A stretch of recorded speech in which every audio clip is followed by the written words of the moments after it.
Hi friends, ఎలా ఉన్నారు? బాగున్నారా? ఇవాళ మన రెసిపీ వచ్చేసి కాకరకాయ కారం. అస్సలు చేదు లేకుండా ఎంతో టేస్టీగా వేడి వేడి అన్నంలో ఒక స్పూన్ నెయ్యి వేసుకొని తింటుంటే ఎంత బాగుంటుంది. ఒకసారి ట్రై చేద్దామా? స్టవ్ వెలిగించేసుకొని ఒక బాండీ పెట్టేసుకుందాం.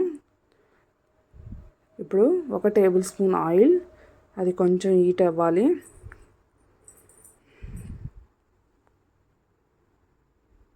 అది కొంచెం హీట్ అయిన తర్వాత ఇప్పుడు పల్లీలు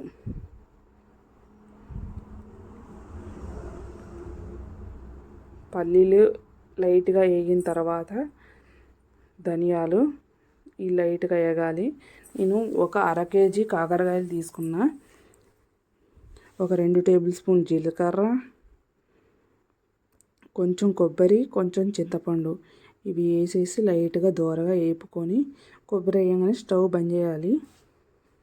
ఇప్పుడు మళ్ళీ స్టవ్ వెలిగించేసుకొని ఆయిల్ తీసుకుందాం. ఇప్పుడు ఈ కాకరకాయ ముక్కల్ని మనం ఫ్రై చేసుకోవాలి, డీప్ ఫ్రై.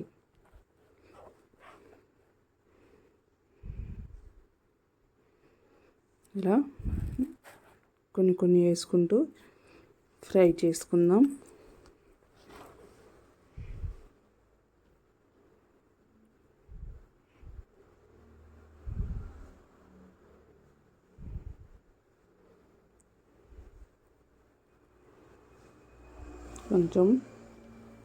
ఇంకొంచెం ఫ్రై అవ్వాలి.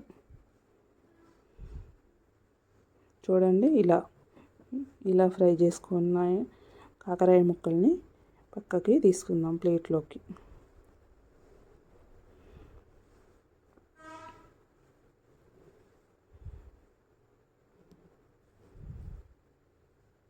ఇలా మిగతాయి కూడా తీసుకొని వేపుకొని పక్కకు పెట్టేసుకుందాం.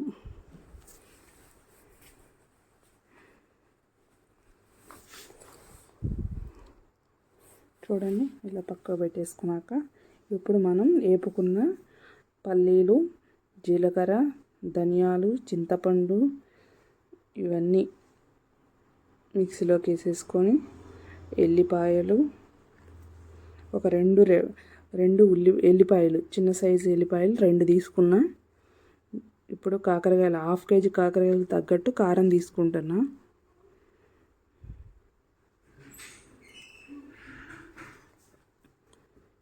చూడండి, ఇలా కారం వేసేసుకొని ఒక 3 టేబుల్ స్పూన్ కారం సరిపోతుంది. ఉప్పు రుచికి తగ్గట్టు ఉప్పు ఇలా వేసేసుకొని మిక్సీ పట్టేసుకుందాం.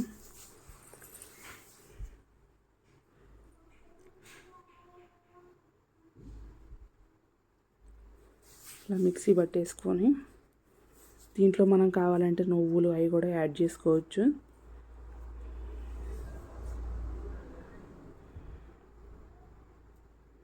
చూడండి, ఇలా మెత్తగా పట్టుకోకుండా కొంచెం కచ్చాపచ్చాగా పట్టుకోవాలి. ఇప్పుడు ఇలా పట్టుకున్న దాంట్లో మనము వేపుకున్న కాకరకాయ ముక్కలు ఉన్నాయి కదా, అవి కొన్ని వేసుకొని పట్టుకుందాం.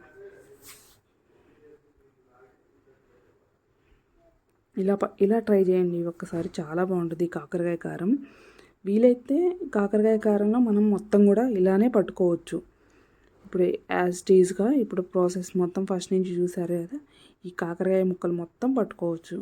అప్పుడు కారపుల్లాగా మనకి కాకరకాయ కారం రెడీ అవుతుంది. నేను కొన్ని పట్టేశాను, మిగతాయి ముక్కలు ఉంచా. ఇప్పుడు మనం బాండీ పెట్టేసుకొని ఆయిల్ వేసేసుకుందాం. ఒక 2-3 టేబుల్ స్పూన్ల ఆయిల్, కొంచెం జీలకర్ర, ఒక 2-3 ఎండుమిర్చి,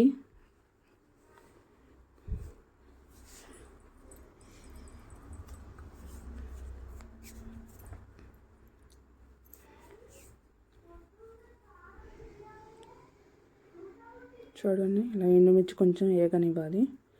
వేగిన తర్వాత ఒక 2-3 రెబ్బలు కరివేపాకు వేసి ఇలా వేపుకోవాలి.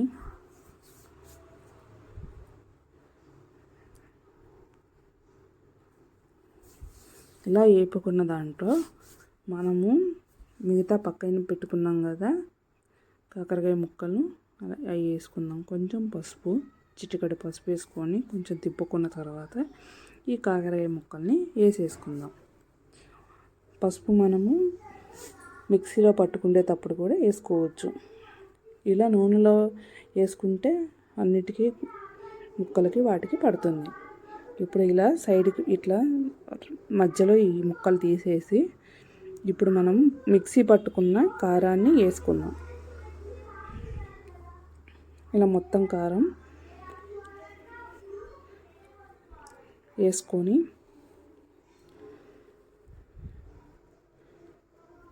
ఒక్కసారి కాకరకాయ ముక్కలకి కారం పట్టేటట్టు తిప్పుకుందాం.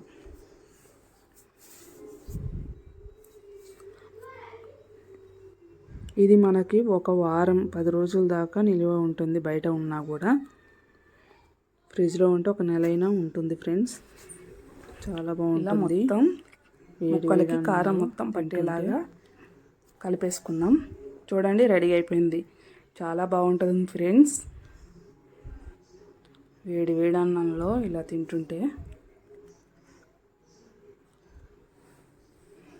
నచ్చిందా మీకు? నచ్చితే లైక్ చేయండి, షేర్ చేయండి, కామెంట్ చేయండి. ఇలాంటి ఎన్నో రెసిపీస్ మీకు వస్తూ ఉంటాయి. చూడండి ఇలా ఉంది. ఇలా తింటుంటే ముద్దకి ఒక కాకరకాయ ముక్క అలా పెట్టుకొని తింటుంటే ఎంత మంచిగా హాయిగా ఉంటుంది. చేదు అనేది మీకు ఎక్కడ తగలదు. ఒకసారి ట్రై చేయండి.